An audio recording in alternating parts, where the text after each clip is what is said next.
So what I'm going to do is I'm going to put together a panel and go through the different steps and try to help make this a little bit easier so it doesn't feel overwhelming to you. So these are what we call stiles. These are the side pieces of your panel, and each one of these is going to have a letter on the bottom of it. So the letter is also going to have a number, and that's going to tell you which window it belongs to. So this is window number 1, and this is going to be 1D that's down there on that end. So what I do is I know that with my stiles, I'm going to take a rail, and these are the rails, and I'm going to look for my D rail. So there's a rail that has the 1D on it. So I know that this 1D goes to that 1D. And then this one will have a 1C, and that will go to the 1C down there. So it just tells you where they go, and it'll help you decide how they face. So the letter 1A and 1B are always at the top. So this is going to be this direction, and the louvers will seat against this lip, and that's what you're going to see on the face. So this is my top rail, and I will put that together with my tops or my stile. And the way we lay these out, there's always, so if this is rabbited, which is that it has this lip on it, this rabbited stile is always going to go inside like this. And so on the very first panel that we do, the A is always going to be this way, and the rabbit is always going to be face down. So you'll know that when you open a panel is going to open to the left. So that one will be the one on top, and then the other one will look like this, and it will be underneath it. So the one will fold over the top. This one will be the one that's on the right-hand side. So that's how we label these out. That's how we set these up. So when you're putting together your panel, you take the 1A that's on the rail, and you connect that to the 1B. And all we do is we take dowels. We take these dowels, and these dowels we insert in this hole. So this 1A will fit to the rail that also has a 1A on it. And what I do to prepare that is I just take a dowel and I stick that dowel in there, and then I put another one in on each side, and then I just take the rail and slide the rail tight to the stile. So we put 2 in at the top on each side. So what we'll then do is take this and we'll fit it, and this is called a dry fit. So we're not putting any glue on it, we're not doing anything, we're just putting it together to make sure that the dimensions are right, to make sure that everything fits correctly. So once I put these two together, what I then do is make sure that this is fitting correctly. I make sure if there's a little bit of a lip up here, it's okay. You can just sand that off really quickly. It's not a big deal. In some instances, people have wanted to make a little bit of a tighter fit, and you can do that. You can widen the hole if you want to get a little looser, or you can just leave it the way it is and it'll make a tighter fit. So these are all the different baggies you're going to receive, and each one of them is going to have the name printed on them. So these are spacer pins. These are also some spacer pins, tension pins, screws and caps, and regular pins. So I'm going to go through and let you know exactly what these are for and where they go. So here's one of the louvers. This is an end of the louver, and you can see that there's 2 holes. There's this big hole, which is where one of the tension pins or the spacer pins go. And then there's also a small hole at the bottom. That small hole at the bottom is when you get ready to put the tilt rod on, you're going to put a nail through the tilt rod and into that little hole. So this little hole, the nail is going to be a little bigger than this hole, but that way it stays tight. But that hole tells you where to put it. It gives you an indication of where it is. So when you go to put these pins in any of the louvers, all of the spacer pins are going to go on the side with that little hole on it, because the spacer pin is going to give the control arm room to move and fold and close. And so when you put this in, what's going to happen is there's going to be room between the edge of this and the edge of the stile. And the way you'll see that you'll see that even if I push this tight, you can see that there's a gap. And this gap is so that when your control arm shuts, it'll make it so that it doesn't rub against this or rub against this. It gives it a place to sit. On the other side, what you're going to do is you're going to actually take one of the regular pins or a tension pin, and it really depends on how many or how hard you want this to be to open. So the way we typically do it is we take a tension pin and we'll put one tension pin at the top, one tension pin at the bottom, and then we'll put one in the middle. And that's at the very least. So some people want it to be tighter and harder to move, and some people just want it to be really loose. So what you'll do is you'll put that tension pin in and you'll push it in. Now it's going to get to the point where when you push it in a little further, it's going to be hard to get in.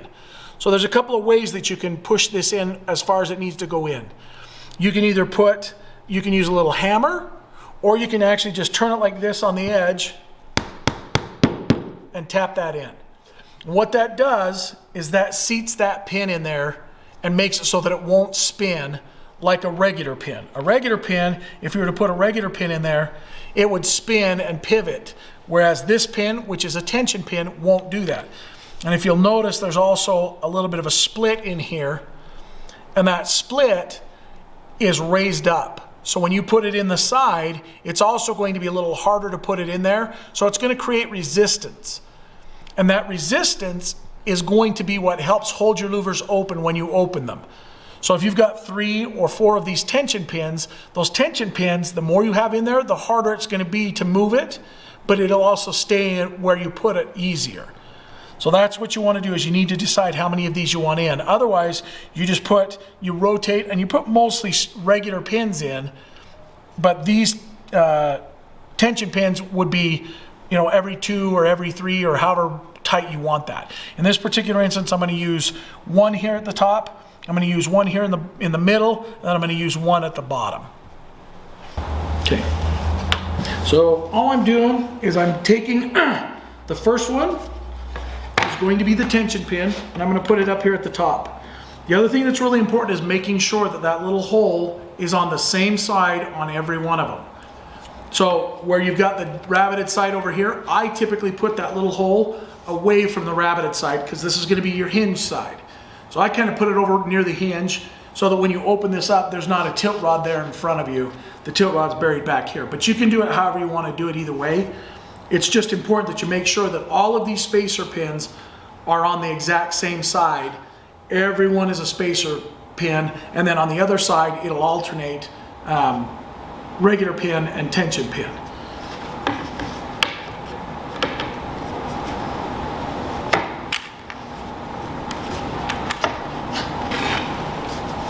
The other thing that's really important is making sure that you layer these. By that I mean, so I put my first one on and I make sure that it's seated against the top. Then I take the next one and I make sure that that hole is in the same position as this one. So in this one, the hole is down here at the bottom. So every one of these louvers, I want that hole to be on the same side and at the bottom.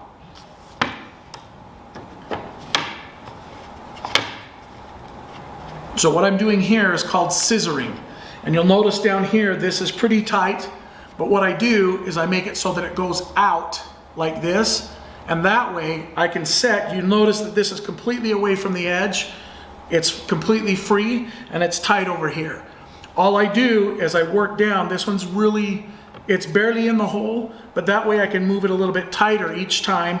I pick this up, move it into the hole like that, and close it a little bit tighter each time. So I just do it enough so that it catches, and then I go to the next one. So on this one, I've actually decided to go, every third one is going to be a tension pin. So I've got a tension pin, then 2 regular pins, now another tension pin.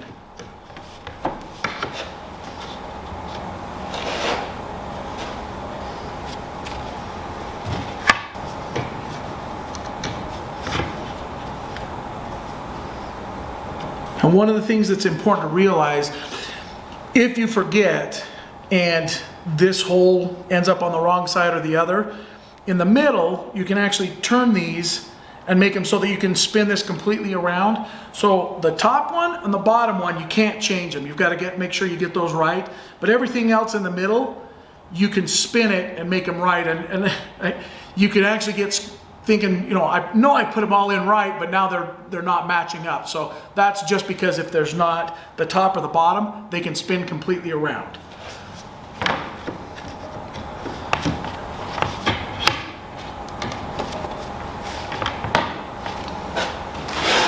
Now at this point, once I've gotten past the halfway point, I usually will take my dowels and I'll put them in the ends of the other one, because I don't want to have this pushed so tight that I can't fit this in down at the bottom. So if you're doing something on something that's elevated, I try really hard not to let this go over the edge. Because as you start working down on that end, sometimes you don't pay attention to this end and it can pop out and fall off. So I try to make sure that if I move it down a little bit, it's still being supported. So I make sure that it stays on that. So now I'm going to take my other panel, or my other rail, and I'll move it down here to the bottom. And you'll see how wide that gap is. That's a huge gap. So I'll make sure that my other, these came out. So the goal is to make sure that these are scissored in there, and they're not a big deal if they fall out. You can just pick them back up and put them back in like this. I want to try to make sure that this will fit in there, and I put it in so that it's just barely in. So it's barely in on both sides. And hopefully that'll still give me enough room up here that I can still insert the other panels.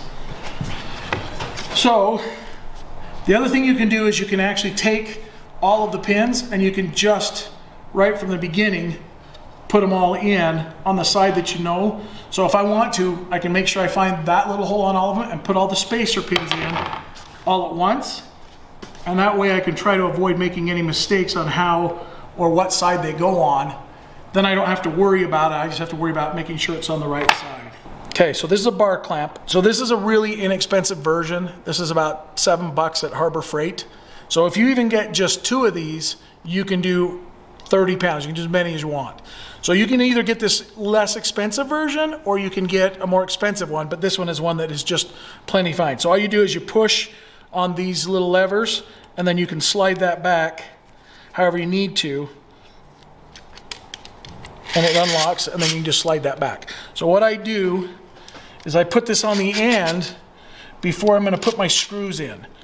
What this is going to do is this is going to hold my panel in place so that when I put my screws in, it won't push out on itself. So there's a couple of different ways you can do this. You can take this, which is the other style, and you can put it against this one and it'll push together because it has that rabbet.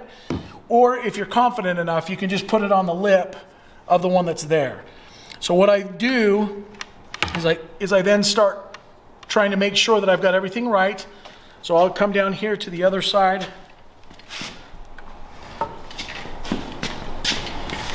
Make sure that these are all in.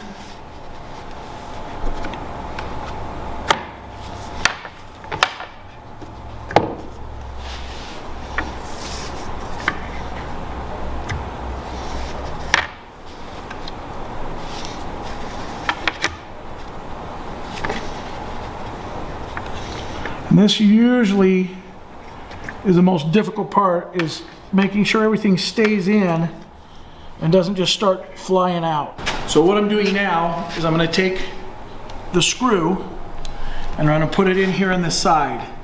So it's important that you make sure that your bar clamp is far enough away that it's not going to get in your way of trying to put the screw in here. So what I do is I put that screw in, I start it, and there's a hole that's been pre-drilled. I try to make it so that it's out over an edge, so I'll have clearance for my drill. And then I usually put my arm on one side so I'm not letting myself push it away.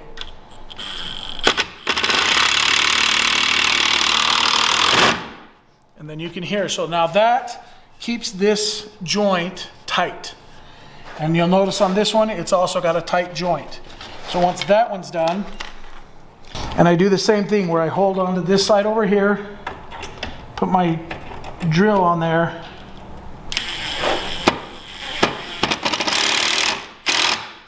so I do the same thing on this side as well. Make sure it's out of the way, tighten that up. And if this is off, there's a little bit of a gap up here, and that tells me that I need to push on this outside edge, and that squares it up a little bit. That tightens it up like that. So I'm pushing with my hip, I'm not pushing with anything else. My hip is tight against this end, which then closes that up. When I move my hip away, it opens it up a little bit. But the goal is to make this seam as tight as possible so that it has a good tight fit.